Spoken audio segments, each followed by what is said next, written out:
Hola, soy Ignacio Torralba, el Tiet, y esto es Entender de Vinos. Elaborado con uvas seleccionadas de nuestros mejores viñedos.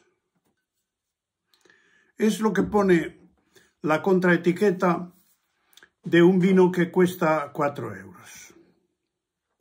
Según un grupo de expertos, es uno de los mejores vinos de España. Seguro que el enólogo ha hecho lo mejor que podía hacer con las uvas de que disponía y el resultado es posible que incluso pueda calificarse de digno. El marketing nos tiene acostumbrados a decirnos mentiras porque siempre hay quien se las cree. Pero una cosa es una mentira y otra es un insulto a la inteligencia.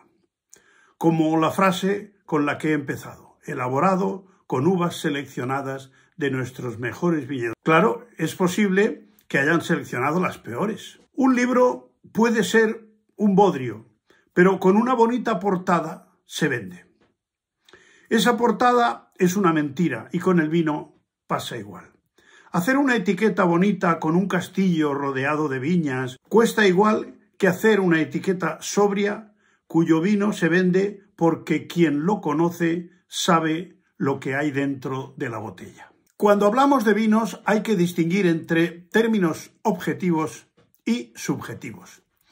Los objetivos son información y por lo tanto menos manipulables, como añadas, variedad de uva, tipo de vino y zona en la que se produce. No sé por qué los elaboradores de vino son tan reacios a poner información en las etiquetas. Generalmente se limitan a lo que es obligatorio, grado alcohólico, zona de producción, en el caso de que lo sea, etc. El problema viene cuando quieren darnos gato por liebre e interviene el marketing, que lo que quiere es que compremos el producto. Y ponen notas de cata y descripciones de las que seguramente se avergonzarán, pero venden. Y eso, como es subjetivo, es manipulable. No hay ninguna ley que les obligue a decir lo que realmente piensan de su vino. Por eso los consumidores debemos desarrollar astucias para descubrirlos. Hay quien se atreve hasta a poner un precio caro para intentar desorientar a quien no esté informado. Una etiqueta bonita cuesta lo mismo que una fea, pero un corcho de calidad, que es muy fácil de distinguir, no. Y una botella de calidad es fácil de identificar, sobre todo por su mayor peso. Ningún productor de vino, en su sano juicio, le pone a un vino en el que no cree un corcho de calidad, que es muy caro, o una botella que cuesta 4 veces más. En eso no nos pueden engañar. La cata de vinos es una actividad que se aprende con la práctica y el estudio. Se puede hacer profesionalmente o de forma lúdica, lo que se suele llamar cata hedonista. Siempre he dicho que no se puede catar de cualquier manera ni en cualquier sitio. Se requieren unas condiciones mínimas de ausencia de olores, limpieza, tranquilidad, etc. Y desde luego carencia de influencias. Lo mejor es la cata ciega, porque la etiqueta influye mucho. Copa, vino, papel y lápiz. Como coordinador de un grupo de cata profesional durante décadas, en muchas ocasiones hicimos catas acompañados del enólogo que hizo el vino. Cada vez lo hago menos porque también influencia. La cata es una conversación a fondo entre vino y catador. Catar requiere práctica y preparación, un buen archivo de olores en la memoria y un extenso vocabulario con el que transmitir las sensaciones que percibimos. Hay que transformar sensaciones en palabras. Pero no cualquier palabra sirve. De poco serviría decir que un vino huele a Eugeniol o a Rotundona, porque no todos saben que son los nombres de los olores del clavo y de la pimienta. Por eso hay que referir la cata a parámetros olfativos y gustativos fácilmente identificables. Primero hay que identificar las familias de aromas, si son florales, frutales, especiados, químicos, animales, defectos, etcétera, etcétera. Hay infinidad de familias de olores. Si identificamos a qué huele un vino, podemos saber de dónde viene cada olor. La cata tiene su propio idioma, que son términos evocativos útiles para transmitir sensaciones que provocan el aroma y el sabor del vino, y al ser subjetivo se presta a la manipulación. Cada persona es distinta y tiene receptores olfativos y gustativos diferentes. Hay algunos vinos y algunos catadores que se prestan a definiciones poéticas. Recuerdo que en el grupo de cata Los Impitoyables acuñamos un término que era notas de reclinatorio, cuando un vino tenía notas de cera, de incienso, olores de sacristía. La cata, aunque sea técnica, tiene una gran carga subjetiva. Aunque debo reconocer que hay palabras que expresan muy bien determinados aromas y sabores que ofrece el vino y resultan muy prácticas por ser ampliamente reconocidas. En primer lugar, describiremos algunos de los términos objetivos, como variedad de la uva. Existen unas 10.000 variedades de uva. El vino se hace exclusivamente con uva, por lo que el tipo de uva o la mezcla de ellas es uno de los aspectos más relevantes.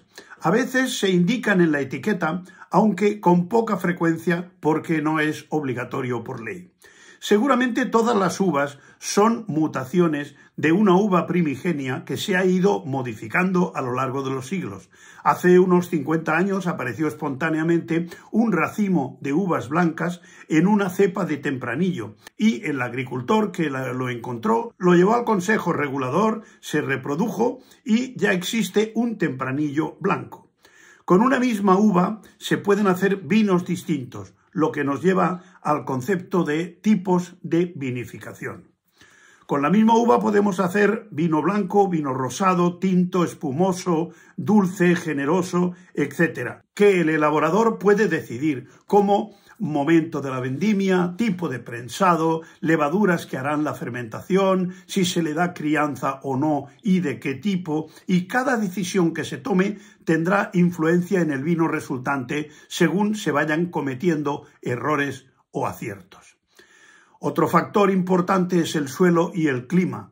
Si plantamos una misma variedad en zonas distintas y elaboramos el vino de idéntica forma, el resultado será parecido, pero no idéntico. Según la normativa europea, hay 3 vinos básicos por la zona en que se cultivan y el grado de protección de esa zona en vinos de mesa, que no especifican procedencia, vinos de la tierra, de una zona delimitada, y vinos con denominación de origen que tienen una normativa muy estricta.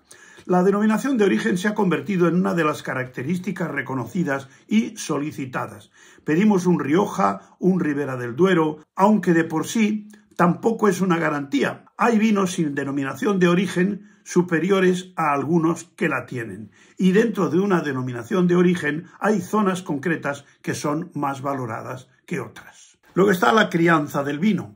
El vino recién elaborado es como una mezcla recién hecha, tiene que ensamblarse. Siempre digo que es como un grupo de músicos que acaban de conocerse y tienen que tocar juntos, necesitan tiempo para ensayar y acoplarse.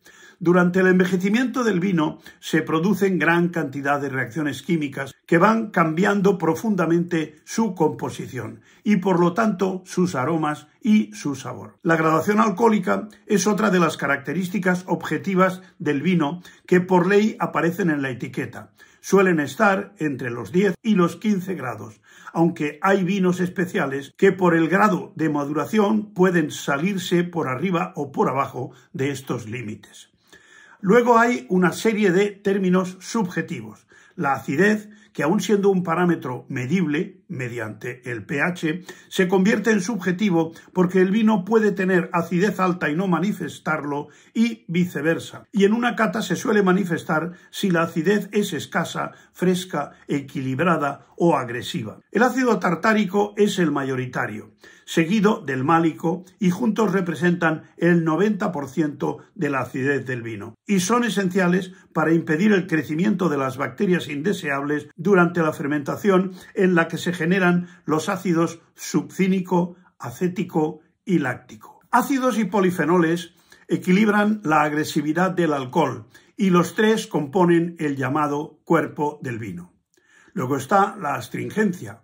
Los taninos y otros compuestos fenólicos aportan una sensación de astringencia al vino y le dan cuerpo y volumen. La astringencia se debe a que los taninos desnaturalizan la mucina, una proteína de la saliva que tiene la función de lubricar la boca. Después está el aroma. Es el conjunto de sensaciones olfativas que al contacto con el aire se desprenden del vino y potencian su sabor. Hay aromas de muchas familias. Hay aromas primarios, secundarios, terciarios, según en el momento de la vida del vino en que estos aromas se produzcan o se incorporen. Los hay florales, frutales, especiados, químicos, animales, incluso negativos que representan, como decíamos, los defectos del vino.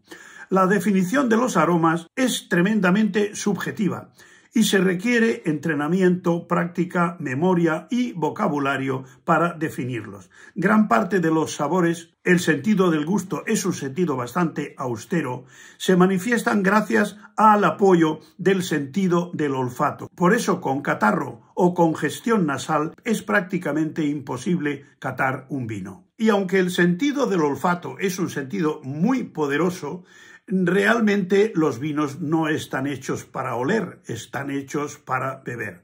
Entonces, el rey de los sentidos debería ser el sabor. Está íntimamente ligado al aroma. En la boca se perciben sabores distintos a los que se captan en el olfato: ácido, dulce, salado, amargo, más el umami. En la boca se perciben sensaciones que se confunden con el sabor, pero no lo son. Son sensaciones táctiles como el picante, la temperatura, la nota punzante del anhídrido carbónico, como un leve picorcillo, así como la sensación grasa y untuosa de la glicerina. Cuanto más conozcamos el vino, más difícil será engañarnos y podremos desenmascarar a los impostores del vino.